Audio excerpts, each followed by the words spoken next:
Communication Education Conclave.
Welcome everybody to 46th day of Global Communication Education Conclave GSEC.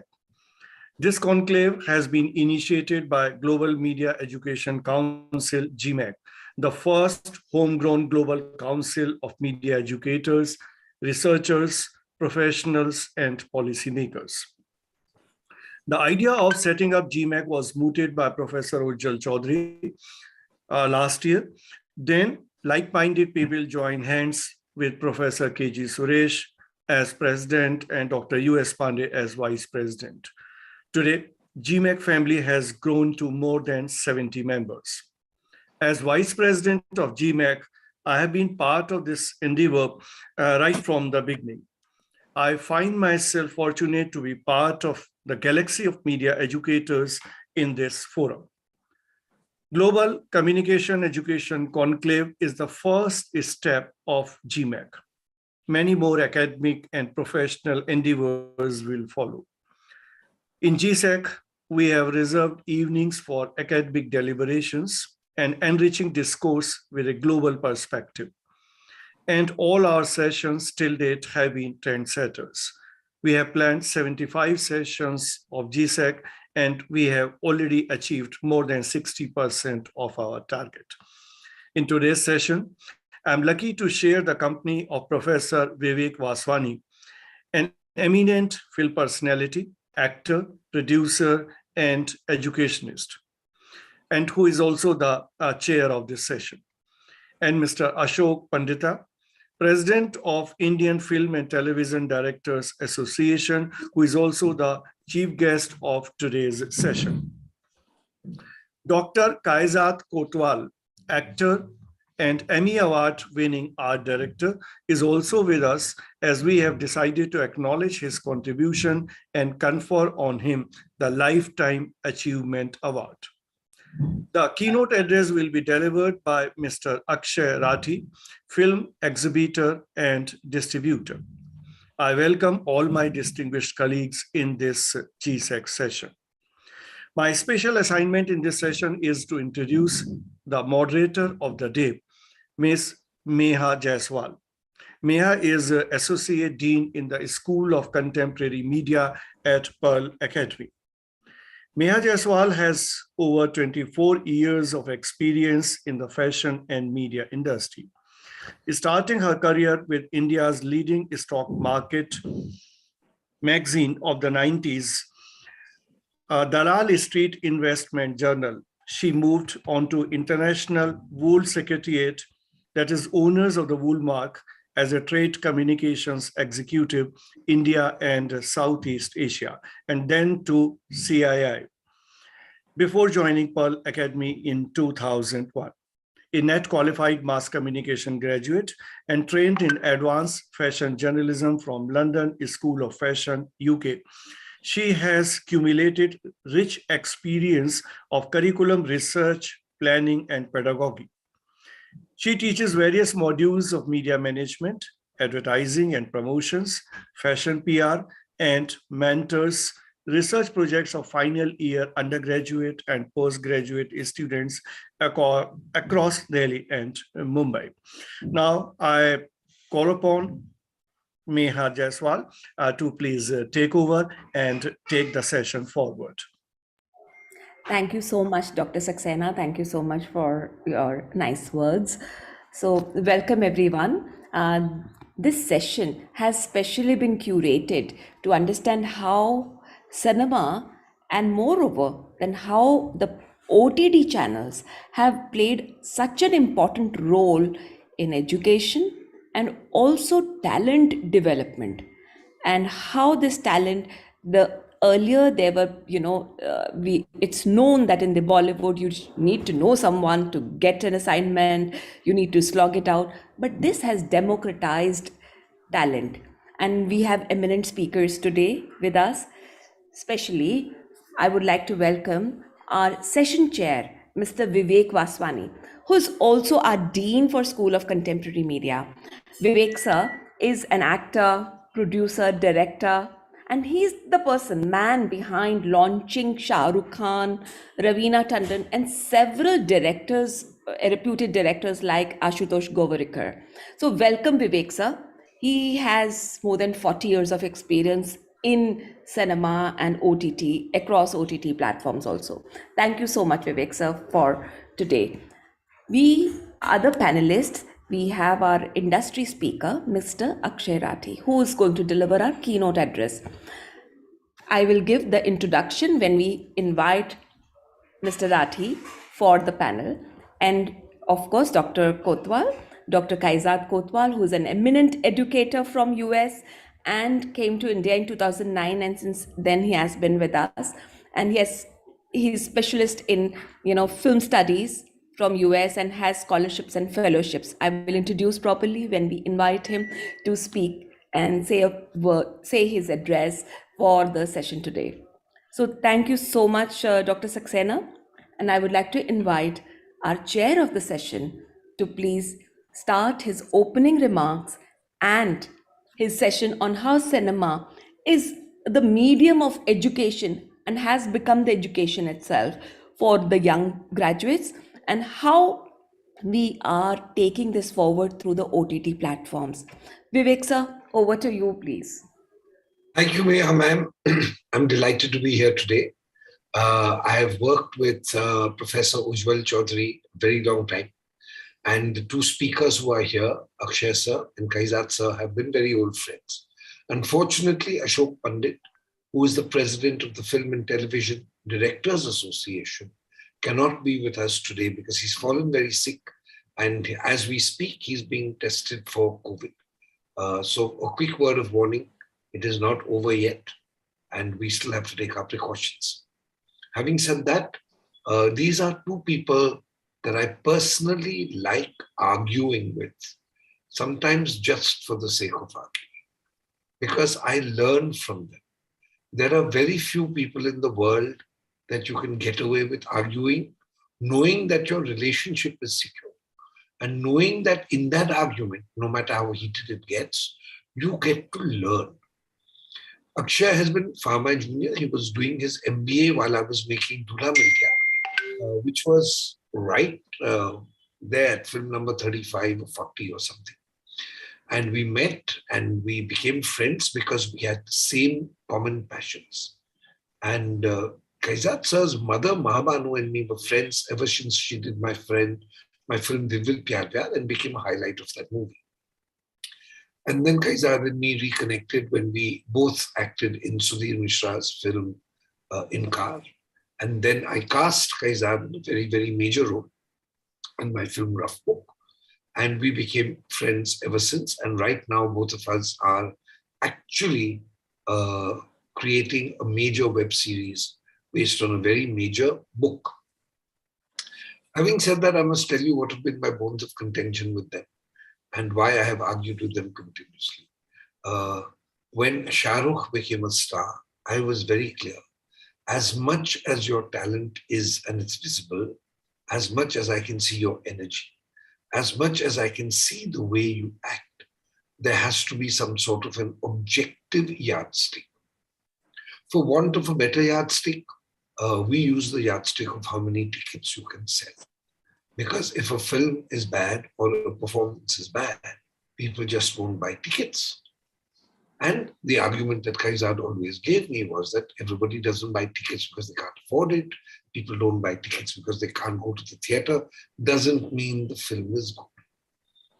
The absence of an objective yardstick made us use words like hit, flop, success, failure. Is picture ne paisa banaya, isne.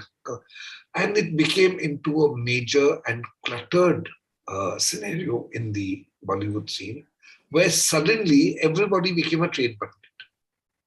On Twitter, everyone knew better than the CEO of the company. People knew better than the CFO of the company. The CFO of the company doesn't have the figures of a film when it's released on Friday morning. The trade pundits all had the figures, which is quite incredible. Having said that, when OTT came, a certain level balancing act happened, a certain level playing field happened, because suddenly people were watching content, not stars. And the fact that the multiplexes were charging exorbitantly when you could sit at home and eat your bhajiyas for free became into a major factor. The future of cinema and for actors and for exhibitors is going to be very, very interesting. I think it's very positive. It's my personal opinion that now it will not be about stardom. It will be about performances.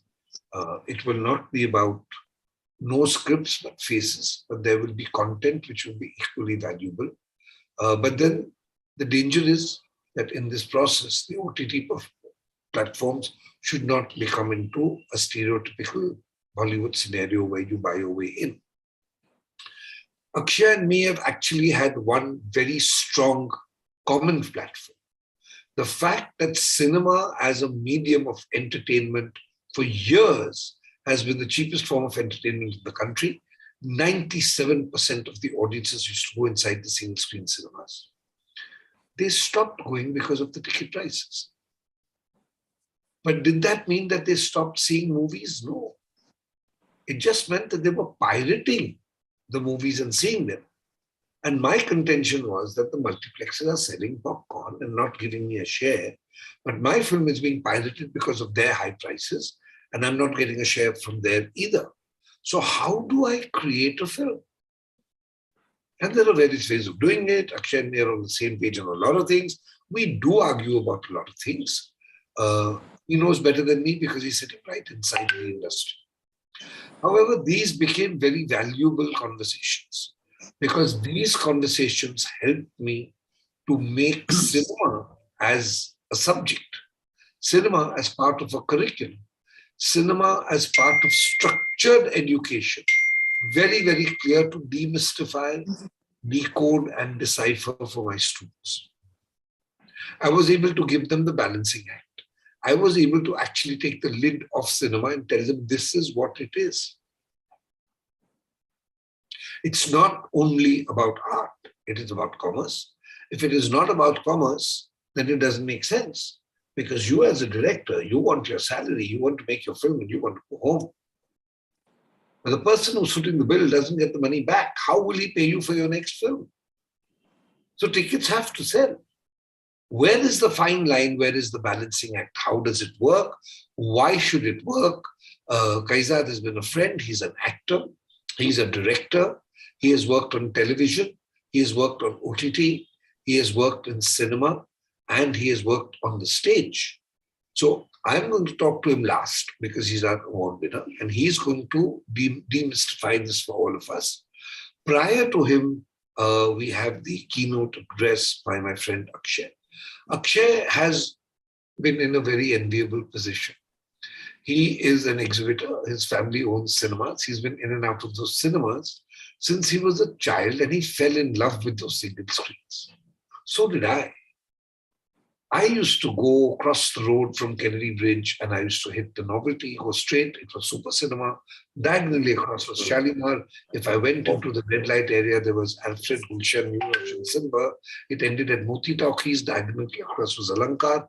If I walked straight down for a kilometer, I came to Opera House. Diagonally across was Roxy. Behind it was Central Plaza. I knew the map by heart. I had the same love. But I didn't have access to cinemas. I didn't know it from the inside. That I learned from Akshay.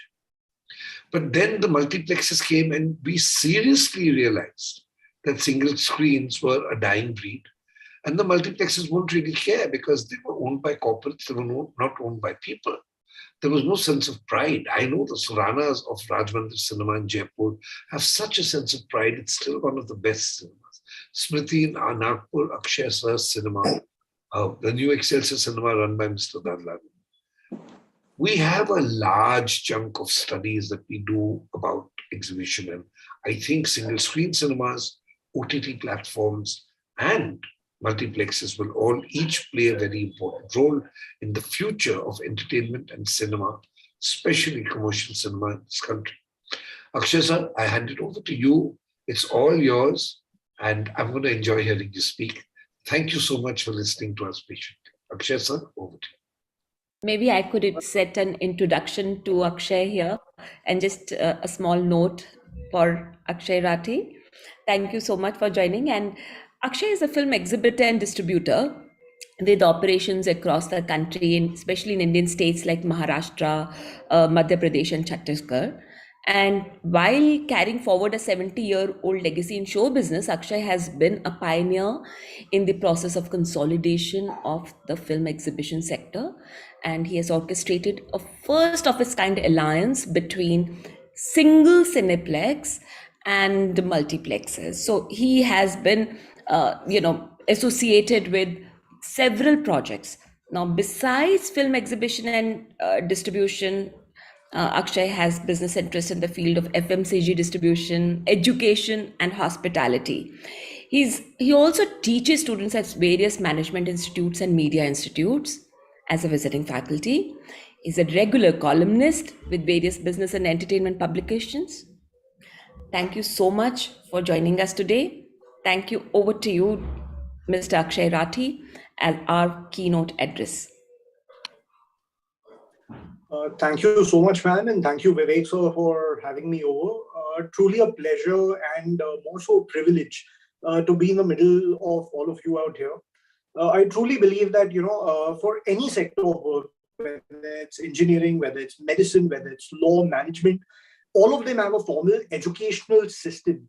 And very unfortunately, unlike the case is in the United States or parts of Europe, India somehow still doesn't offer much of a formal educational structure as robustly and as widely as it should for the media and entertainment sector. And it's truly, I think, teachers are nation builders, in my opinion.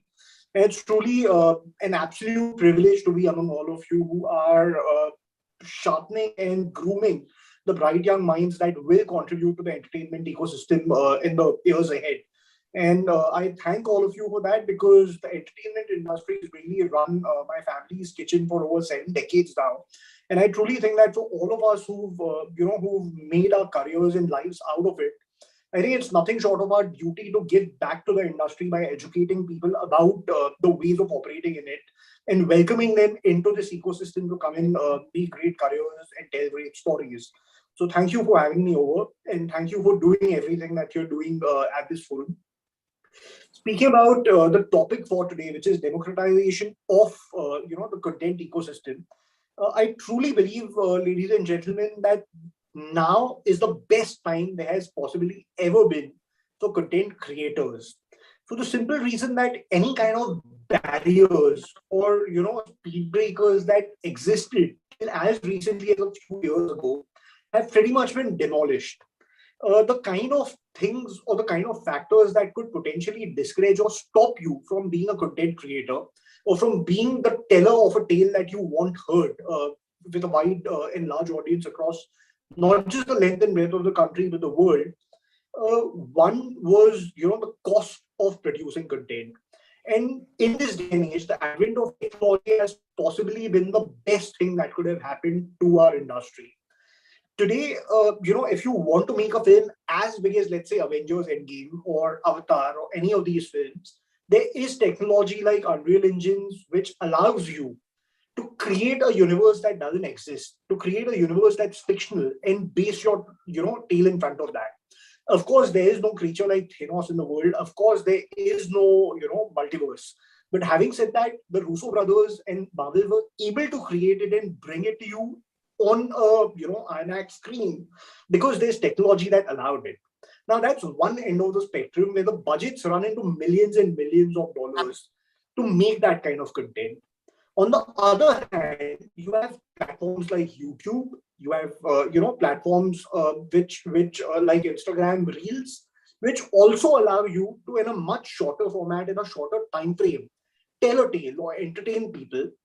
And all the technology that you need for to be able to do that is in your palms. That's your phone. So across the spectrum, whether it's television, whether it's cinema, whether it's the streaming platforms, or whether it's avenues like Instagram Reels or YouTube, the power to create now lies in every single hand that has a smartphone. It's actually a great time because what's also happened with the advent of OTT platforms, as previously mentioned by Vivek sir and Mianam while introducing this forum for the day, is that the OTT platforms have somewhere democratized the access to content, not just from various parts of the country, but various parts of the world.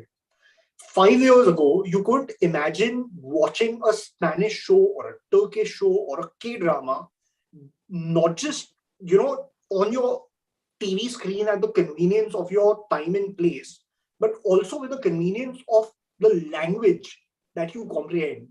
You and me may be privileged people who understand English, but there are enough and more people in the country who possibly don't, and that's perfectly fine.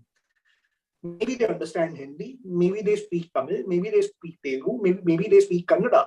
And the fact that technology allows all this content from various parts of the world to be accessed by people across the socio-economic spectrum, across various geographical and linguistic regions within India and across the world, I think is an absolute delight. Today, not only has it allowed us to watch a Money Heist or a Squid Game or various other shows, it's also allowed us to raise our benchmarks as content creators to the standards that are, considered to be world class. Today, it's put the power in the hands of the audience to decide what they want to watch, where they want to watch it, what they are in the mood for at what point of time. Because today, not only are Indian shows or Indian movies or Indian, tales or YouTube videos competing with anything that comes out of different parts of the country, but we're competing and we are rooting for the audience's attention with content that comes from various parts of the world. And that actually makes, the audience, not just in India, but across the world, sit in an enviable position where they have the world to, a world of choices in a true sense to choose from for their evening entertainment. So in this sense, a lot of things are happening on the digital avenues when it comes to streaming or YouTube. What's also happening closer to my ecosystem or my space in the ecosystem, which is cinema halls, is again the demolition of linguistic barriers that has happened in a very, very beautiful way. And somewhere, this pandemic, as unfortunate as it was, has played a role in accelerating that procedure. I'm sure all of you have had, an opportunity to watch this very interesting and entertaining movie that came out a few months ago. This Allu Arjun movie called Pushpa. And I'm sure it's entertained all of you like you couldn't imagine. Nobody would have thought that virtually with no marketing spends being done for the Hindi dubbed version, would the movie come and not just do those 100 crores of business at the box office in Hindi alone, but it would also give a run for its money to a lot of films that were originally made in Hindi, featuring some very big Hindi movie stars. And this really shows how the linguistic barriers within India, which is a market that literally operates like a continent in some sense, where every 200 kilometers, the dialect changes, the food habits change, the way you live normally, on a normal day changes. In a place like that, if a film that's made in Telugu and dubbed in Hindi can come and do that kind of business, it's unprecedented. And mark my words, this movie is not a Bahubali which is made at that scale, right? It's a movie that is like most other Telugu entertainers, action entertainers. And the fact that an Allu Arjun could come and earn so much of love, money, acclaim, and euphoria in North India, so much so that I'm sure all of you are on Instagram or and watch the Instagram stories or reels have by now been bored to death with a number of reels that have been done to this very popular song from that film, which is called Shrivalli. So this, I think, is in the true sense democratization of content that has happened all over the country and all over the world. So no better time for content creators, no better time for the people who work in the industry, whether it's the talent on screen or the people who work behind the screens. Not too long ago, I don't think I'll give some names. Nobody would have thought that a show or a film with Kiki Menon being top line would have become the nation's, would have captured the nation's imagination. Nobody would have, for a very long time, Bobby Deol didn't have a career in films because mounting a film with him didn't seem financially feasible at a point of time. And today, it's truly amazing that both of them have had Special Ops, Ashram, and various other shows to their credit, where the country is watching them, the world is watching them, the Indian diaspora from hundreds of countries is watching them and being entertained by them. Now, this is for the talent that's on screen. There's also the talent that's off the screen. With so much of content being produced between theatrical, television, streaming platforms, and the digital avenues that are out there, virtually every cinematographer in the country is in business.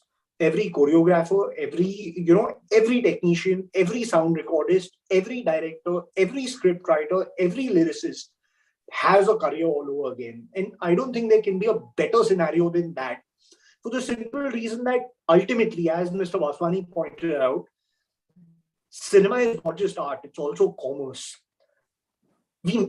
Every time there's an actor making a film or there's a filmmaker making a film, it doesn't just benefit them. It runs the households of hundreds of people who are associated with the film, from being the top billed crew or cast to being the spot boy on sets or to being a vendor that services the ecosystem.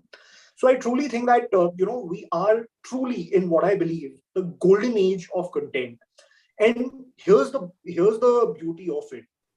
With this democratization that's happened, the acceptance of all kinds of content has become a lot more.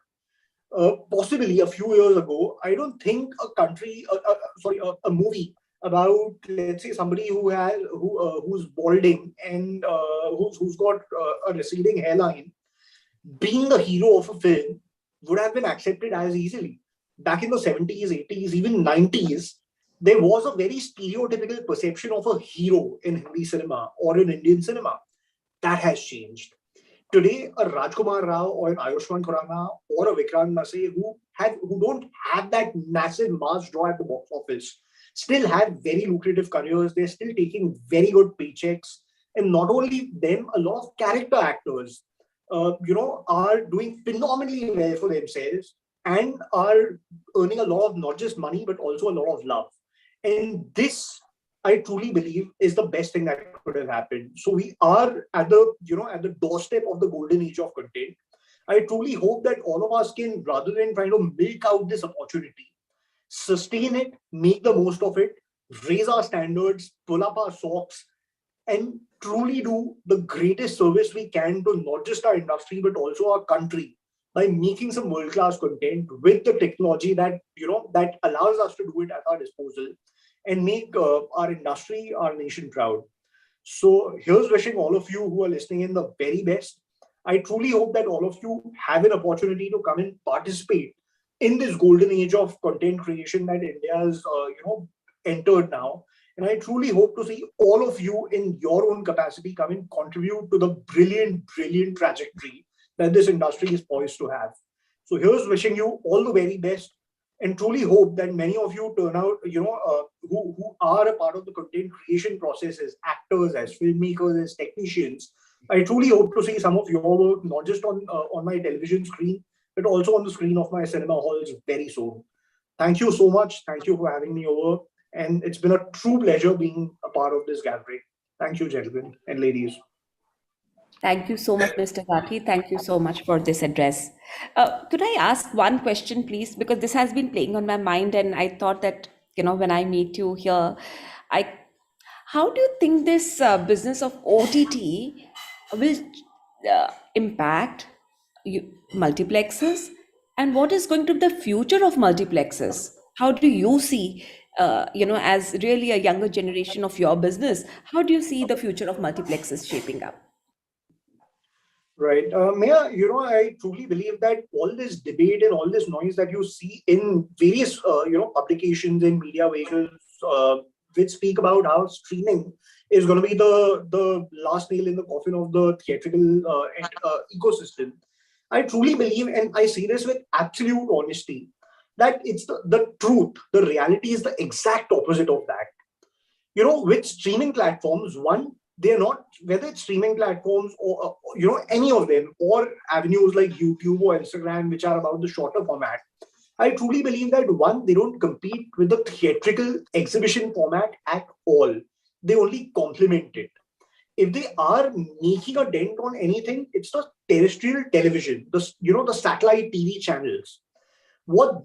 Because both of these are home entertainment. So when people want to be at home and watch something of their choice at their convenience.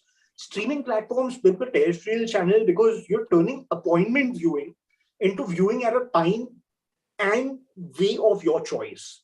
When you're watching, let's say, a TV show on Sony or on Colors or on any of these shows, right? You don't have the ability to pause it and play it whenever you want. You don't have the ability to watch it at the time of your convenience. This is what streaming platforms have really enabled. And not only have they done that, they've also targeted a wider spectrum of viewers to be able to, entertain them at home. Cinemas, on the other hand, are outdoor recreation, right? A bigger competition to cinema than streaming platforms, and I truly mean it, is amusement parks, restaurants, places where you step out with your friends and family. And we as humans are wired to be, we are social animals, right? We like to go out with our friends. We don't go and meet our friends out on the street. We go for a movie with them. We go to a restaurant with them. We go to a pub with them. We go to an amusement park with our kids. And so theaters are that outdoor recreational avenue. And despite the fact that the ticket rates have risen, and I'm not entirely for it, but despite that, they're still one of the cheapest forms of outdoor recreation that we have, not just in India, but all over the world. And not only, like I said, are they not competing with each other? I truly believe that the streaming platforms complement cinemas because, as I said in my address, the streaming platforms are really marinating the mindset of the audience and making them more accepting of content, which is not just the stereotypical old school cinema format. Like I said, a wiki donor or a stree or a badhai ho wouldn't have worked the way they worked recently about 10 years ago. And this has only happened because the access that our audiences had to content from across the world, which is very different from what we saw in the 70s or 80s or 90s growing up, and made us enjoy that.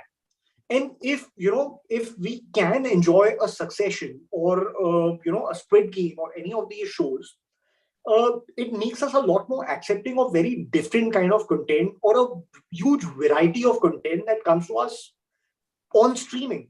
And by becoming more, by making that content more palatable to a larger spectrum of the audience, we are also able to monetize it better and to make more money out of it by taking it to cinema halls.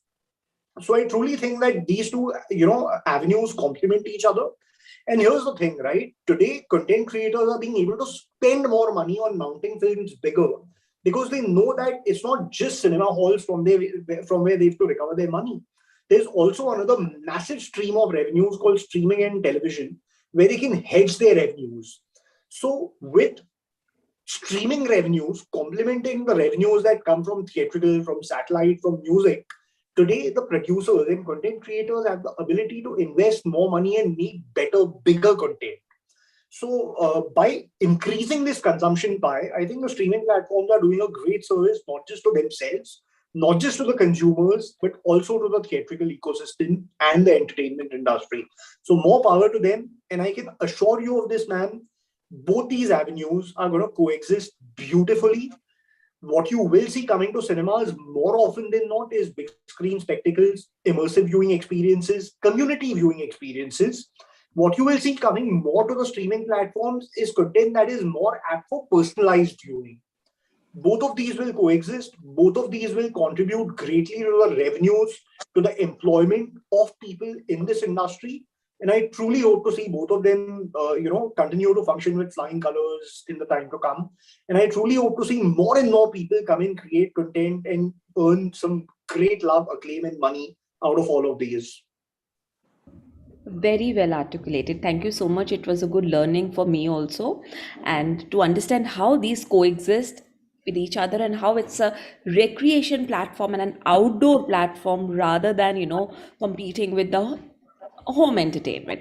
Thank you so much, Mr. Rathi. Okay, now we have a very special moment of this evening. Could I request our GCEC team to please share the screen for our speaker, Dr. Kaizad Kotwal. Special moments here. So Dr. Kaizad, he is our eminent educator who has contributed to the world of cinema immensely, right from training talent to promoting new talent. Thank you. So, right from training talent to promoting new talent, Dr. Kaiser is an artist, educator for theater, film, media studies, and he spent some 22 years in the US before returning to India in 2009. He's an Emmy Award winning art director and the recipient of several teaching awards, grants, and distinctions in the US, including two prestigious Pew Fellowships for his work on the diversity and the use of arts in dealing with issues of diversity, inclusion, and more open societies. Thank you so much, Dr. Kaiser. Thank you for honoring us and being in our presence today. We would love to hear you that how has your experience been in training talent, in training new talent and promoting them, getting onto these platforms, and yourself being such a great talent in terms of actor and direction. Thank you, Dr. Kotwal. Thank you. First of all, thank you to all of you for having me here and for honoring me. I wholeheartedly and with a lot of gratitude accept this Lifetime Achievement Award, but I'm warning you that in my book, I only consider myself to be a mid-career person. And so I have a lot more to grow and achieve and prove as well. So, but thank you nonetheless for this honor.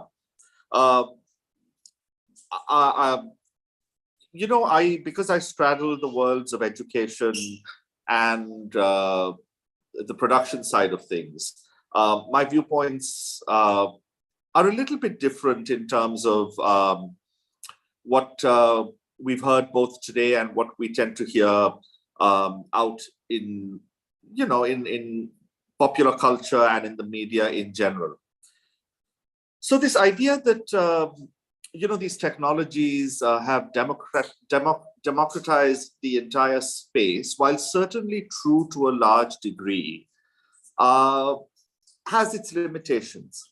So I think one of the things that we do not acknowledge, those of us on this platform and in the ecosystem of both media and media education, what we do not acknowledge is that we still speak from very powerful positions of privilege.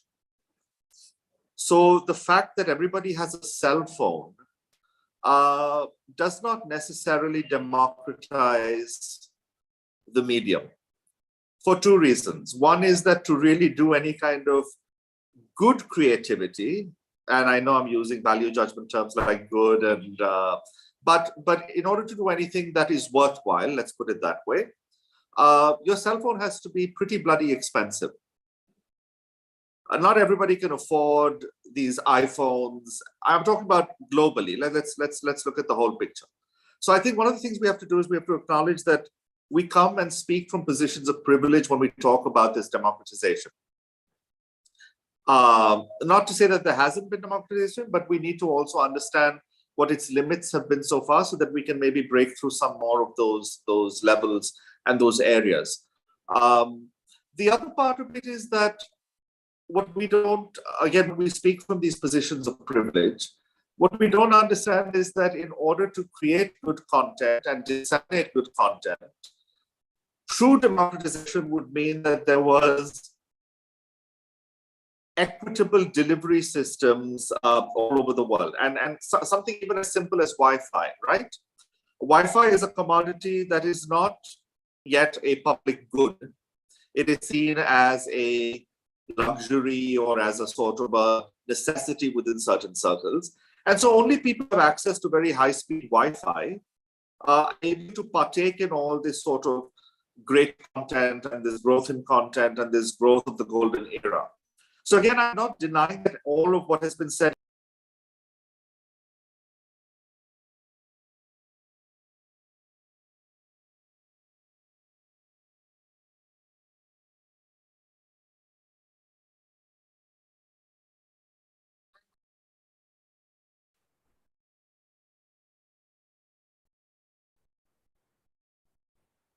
Am I on the system? Hello? Kaizad, I can see you. I can't. Okay. I'm sorry, I can hear you, but I can't see you. And Okay, let me, I think hear Meha Jaiswal if required, but I don't think I can see her unless because she's my, put her. something has, I think maybe, no, my video is on. I think something went wrong at the host video system. Yeah, Can you? I noticed that also. Yeah. Go back. So shall I continue? Yeah, Or shall please. I, wait? Shall I continue, Vivek?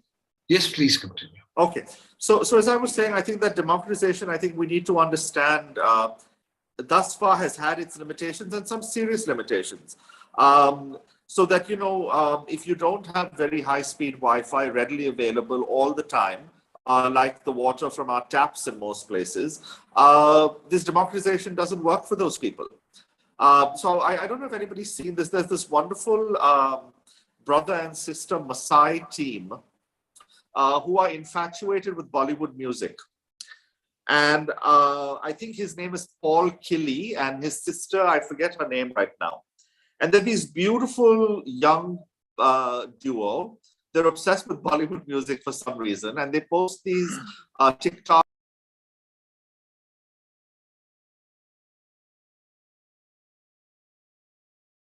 videos.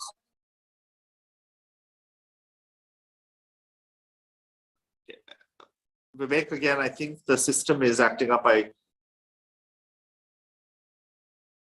Amrish sir, can you help us with the system a little bit? Just a minute. Ankit, if he's here.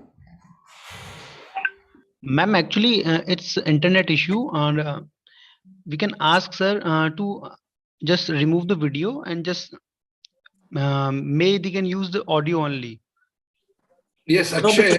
I'm sorry, Kaizad, if you switched your video off, and we can carry on hearing you. because Well- my video is showing on my camera. I don't. The problem is with the hosting, I believe. Just let me talk.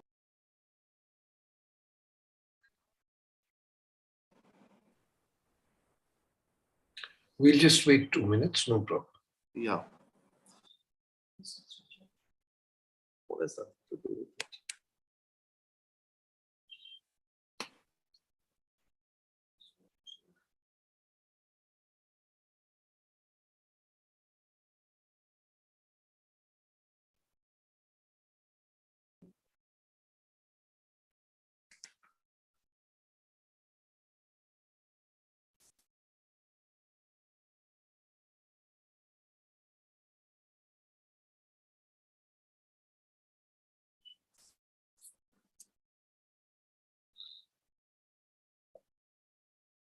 There we go. I think, Vivek, can you hear me now? Yes. I think whatever was wrong. Sorry about that. I don't know which end this is. Anyway, so to continue, as I was saying, I think a lot of this talk about democratization, I think, needs to be put in a certain context of what its current limitations are and how we can break through those. I was talking about that young Maasai brother and sister couple, who brother and sister duo, who produced these small TikTok, Instagram videos where they lip sync to Bollywood songs, old and new. And they also have recently started to add a little choreography. Now, what's interesting about them is that because they're Maasai tribesmen and herders and farmers, they live where there is absolutely not only no Wi-Fi, but there is no electricity.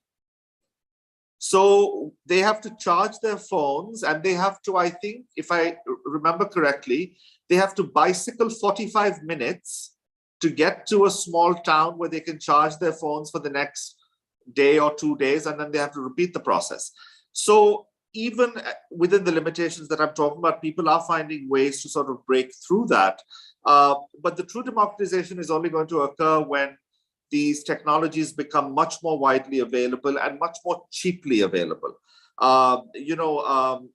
The cell phone is one of the few technologies, unlike our past technologies like refrigerators and even our DVD players and computers, which the more people started using them and the more we used them for more years, they became cheaper and cheaper.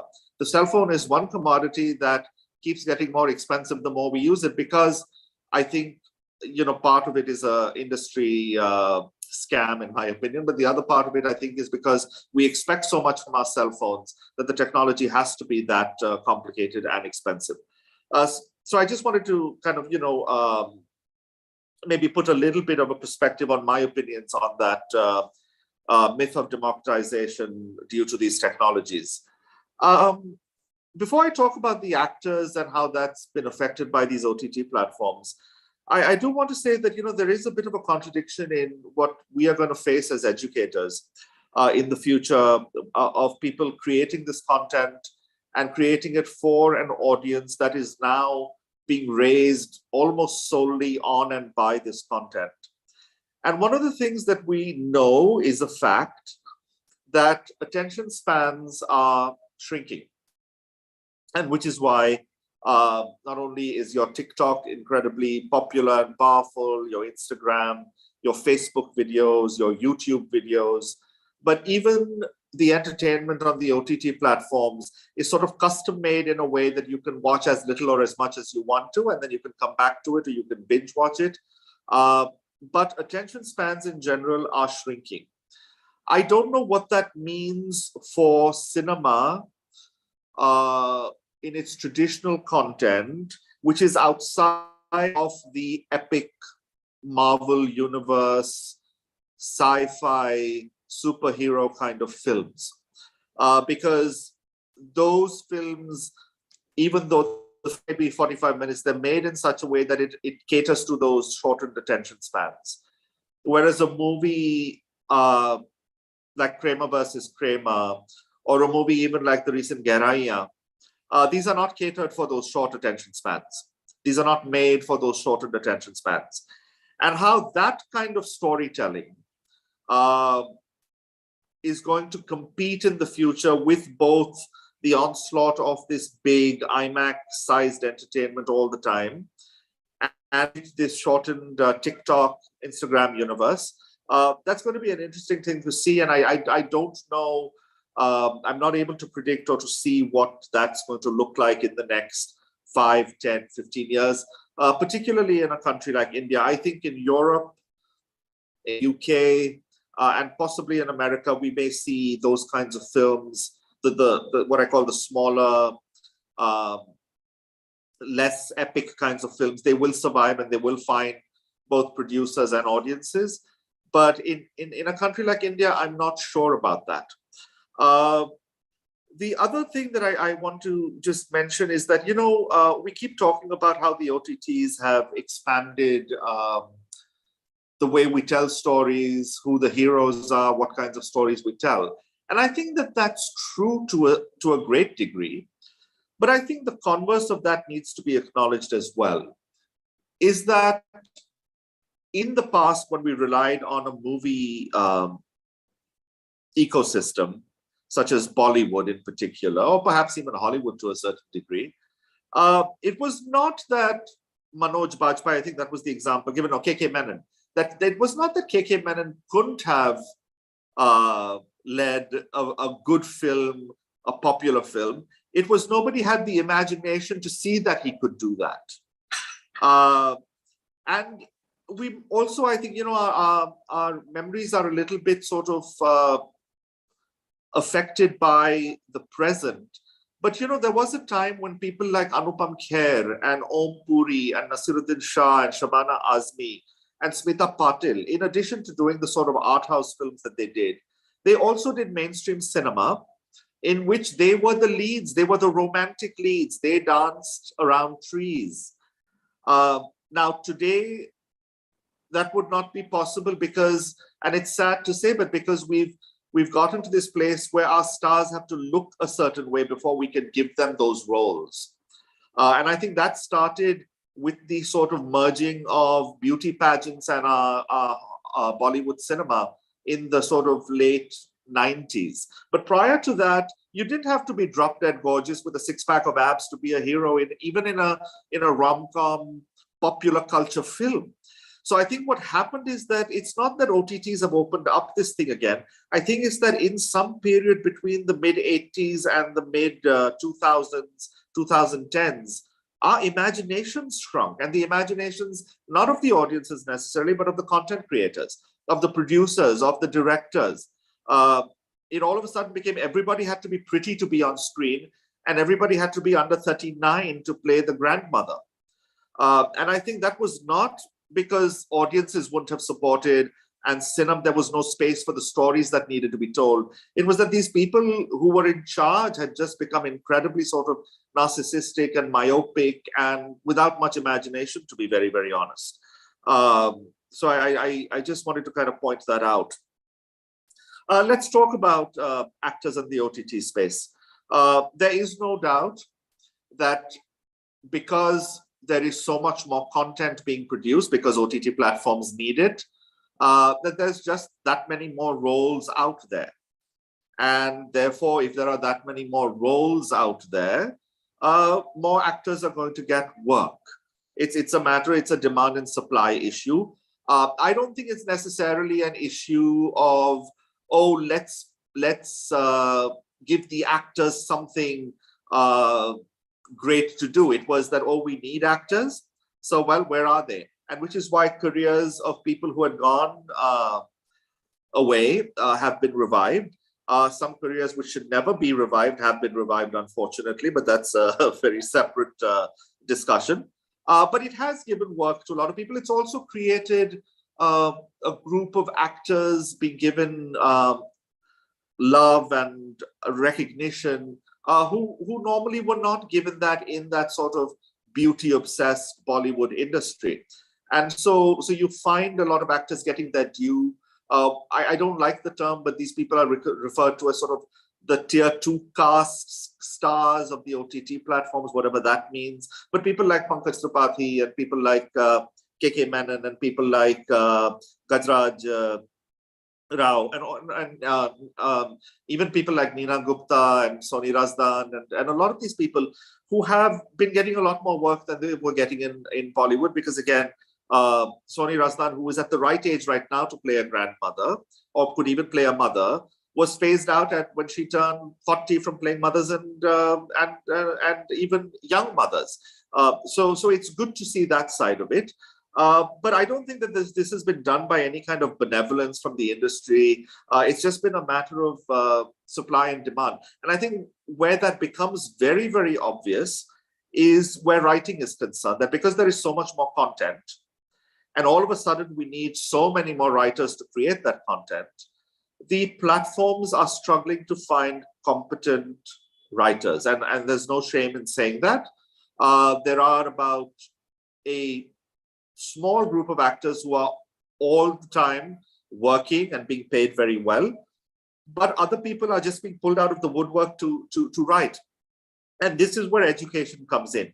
It's because for the last 30, 40, 50 years, maybe even since independence, because our education devalued the arts, devalued these professions of performance and of playing music and of dancing and of writing, because we devalued those, now in an economy which needs those professions, we're finding that it's hard to find, and which is why the quality of writing, unfortunately, in a lot of cases, despite the proliferation of these forms of entertainment, is still quite sad, to be very honest. I know Vivek doesn't like value judgments, but it's still pretty bad. The other thing that we've got to be a little bit careful about in saying that this OTT stuff has just opened up everything. The OTT platforms, because it is probably even more commerce-driven than cinema was, or equally commerce-driven, because at the end of the day, they don't rely on tickets, but they rely on subscribers, right? And some advertising revenue, but largely on subscribers. So people have to buy into their monthly, yearly subscription plans. And because they're commerce-driven as well, a lot of these OTT platforms fall into the same trap of what I call cloning entertainment. So if a particular crime series does well, such as Delhi Crime did well, then you can bet that every either media platform or production house has got at least 7 crime stories in development. When Sacred Games, the first season did exceptionally well, everybody wanted to do a sort of a gangster underbelly of the city kind of series. And then what happens is that because those stories then sort of start to become repetitive and maybe not as interestingly made as the originals were, audiences start to pilfer away, and then they have to find the next one. So I bet you we're going to see a lot of kind of Squid Game kinds of shows popping up from all over the world in the next year or two, because that's what was the sort of the big thing of 2021. So I think we've got to be a little bit careful about how we fall into the same trap that Bollywood and Hollywood do, is of cloning our entertainment because a particular show has succeeded. And that, because we get into that cloning mentality, a lot of stories which, again, still need to be told, still haven't been told, are still not being told because of that. If there are people like myself who is new to the OTT world in terms of production and creating projects for them, it's still a tough world to crack through. It's not like they're waiting there with open arms for just about anything and anybody. The OTT platforms in India in particular have been very, very careful to keep the Bollywood ecosystem not only alive, but expanding the Bollywood ecosystem's coffers. And so, whereas in the UK or in America or in Europe, or even in Korea, for instance, right, where Squid Game came out of, you will find very, very big shows with people you've never heard of. In fact, there's an Indian actor on Squid Game who is now a superstar in Korea who couldn't find work in India. And that's not because somehow he got to Korea and his talent flew through the roof. No, it was nobody was able to find him a space over here because, again, our OTT platforms have, to date, I think, still been heavily Bollywood obsessed. And that's because when people like Netflix and Amazon came here, including some of the other players, they didn't know who to put in charge except people who had been in Bollywood. So, of course, if you put people in Bollywood in charge of these platforms, then what's going to happen? Well, their contacts are in Bollywood. And so they're going to call up their old Bollywood friends who they made movies with before and say, okay, now make me a web series or make me a movie for the OTT platform. And so in that sense, the true democratization of the producer, content creator arena has still not broken through to the degree that it has in other countries and on other continents. And I just need to be very blunt and honest about that. I think as a closing kind of thing, I want to say that, and this is my kind of, I think both as an educator and as a professional, it's been a kind of my soapbox for a very long time. India is one of the few, not one of the few, but certainly one of the largest content creation markets that has no royalty system for any of its players, except now because of Javed Akhtar's struggles and fights for the lyricists and songwriters. There is no royalty system for actors. There is no royalty system for crew members. I believe certain writers are now demanding royalties because they're able to, because they are in such short demand in this country. And I think that till both the educational media system and the production ecosystems learn to honor talent, give it its financial due, so that people can actually earn a living and a life living on it, rather than going from project to project and worrying about where the next meal is coming from, where the next rent pay is coming from. I think our content is going to constantly be subpar to a certain degree. Because when you don't protect your actors and your crew and you sort of treat them like slave labor, it affects the work no matter what. And with the increase in the amounts of money being spent on production, and with global players coming into the Indian market, it's very sad to see that rather than bring best practices over here to India, they've taken over the worst practices of India. And so, you know, it's unfair to the Indian performer that if that actor were hired in America, they would have to be paid royalties for a show that's even produced in India. But because an actor lives in India and is hired out of India, they don't get paid those royalties because we're not unionized. And eventually, I think that disparity is either going to affect the work in a very negative way, or the system's going to have to break open wide, decide that it's finally going to honor all the talent in all the ways that they need to be honored and respected and paid. And then everybody actually gains, including the producers. You see, there's this myth in this country right now, in the producers class at least, that if I give royalties to the actors and the writers, I have to give up. No, you don't. You personally don't have to. You can make as much money as you're making. It just means that you have to restructure and recreate the way you budget and the way you raise funds for these projects. And so I think that that's a very important thing to keep in mind as we go through with this this new way of entertaining people. The two last points I want to make, and I hope I've not gone way over my time. One point is that there is going to be the struggle for a while between the sort of the big cinema, multiplex entertainment and the OTT platforms. If you've been keeping up with the news over the last few years, but you know, Martin Scorsese has been absolutely scathing about the Marvel Universe movies. He in fact says that they're not filmmaking, they're theme park rides. And recently, Francis Ford Coppola has joined that bandwagon. James Cameron has joined that bandwagon because these films, in a way, are being made with the increased technology that we have. Somebody said that, you know, you can create universes that don't exist, and of course. But while these are created for the IMAX and for the big screen, most of the world is watching them on very small screens. So the scope of the entertainment is magnifying, but the way we're watching it is shrinking, literally, the physical space that we're talking about. And there's going to be a struggle with that. And I don't, again, know where that struggle kind of finds its resting place and how and what that means for content creators and content producers. And finally, one last thing, going full circle to what Vivek started his comments with earlier today. You know, because I think I come from a sort of an academic and educational background, I do have these kinds of ideas of what is a good film and, you know, what is, but I think the better way to have this discussion that's constructive for everybody is that there are films that are good in a mass consumption kind of sense. There are films that are good in what I think you would call the critical sense.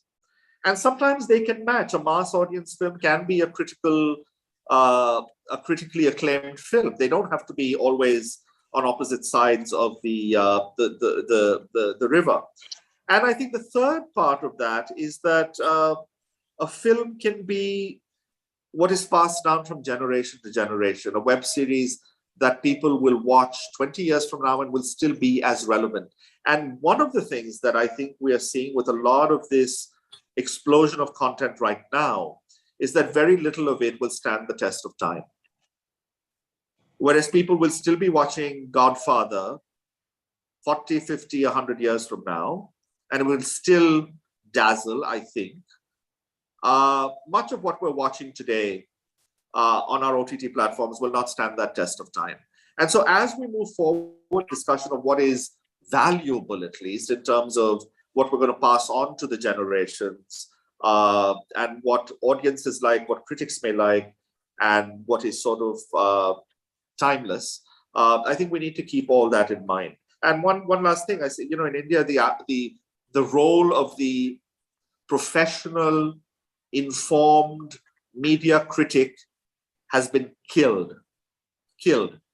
And we need to revive that, because without honest brokers who are independent, so I'm not talking about some actor's wife being a critic of cinema and some producer's boyfriend being a producer of a entertainment show that gives reviews and 5 stars to every piece of entertainment that comes out. I'm not talking about that. I'm talking about real criticism. This is where educators come into play. We need to revive that, because when you revive an honest class of critics, you increase the media literacy in the population. And when you increase the media literacy, it automatically improves the content landscape just by virtue of those two things existing. So that's my, sorry that my worldview is not as sort of, glowing and bubbly, but it's my experience in the academic world has probably made me come to that. So thank you very much again for letting me speak and for the honor that you bestowed upon me today. Vivek, Meha, the entire GCSE board, and all the guests here today. Thank you so much. It's always it's always we learn something new and we update ourselves with the perspectives you bring. So many workshops you have done for our teachers and students. Thank you. And this is a small token from GCEC team. Here we have a small token.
Thank you so much. Thank you.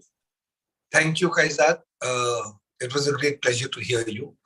And we've had debates on these, but it is always illuminating and always a learning process. It is debates like these from people like you, Akshay, and so many others that allow us as educators to be very open and non-judgmental about what we teach the next generation. Absolutely. I think every point of view is a valuable point of view. There is no question of any viewpoint being negligible. As we go further, we will always be in a state of flux. Things will change because of technology, because of economics, because of wars. I think one just started this morning. Yes. See, but education goes on because I still feel at the end of the day, education is the only road to sanity. We cannot allow things like these that are happening in the world to continuously happen. And we as educators together at GCEC are committed to illuminating, educating, empowering, and enlightening as many minds as we can. So thank you very much. It is our pleasure, especially mine, to give you this award as well, because it's a valuable award from a whole bunch of educators and some of the topmost educators in the world, not just in India. So once again, thank you very much. Meha ma'am, over to you. So on behalf of the panel and also on behalf of GCEC, I would like to thank all our speakers for today. And thank you, GCEC and the Global Media Educators Council for instituting this panel, inviting us and sharing our views. It gives us an opportunity. Thank you so much, Professor Ambrish Saxena, for this opportunity today. And thanks to our dear friend, Professor Ujjwal Chaudhary. I'm sure that he must be on one of the television channels right now talking about maybe the Ukraine crisis or Arunachal Pradesh crisis. So he has been posting on that. So I'm sure is that he's also an amazing person. And what a motivation to put together this team. It takes great efforts to build a community like that, which doesn't exist today. So thank you, GMEC, for setting up this platform for all of us. Thank you and bye. Good night. Thank you. Good night. Good night. Thank you. Thank you, Vivek. Thank you, Meha. Thank you, everyone. Thank you. Thank you, everyone.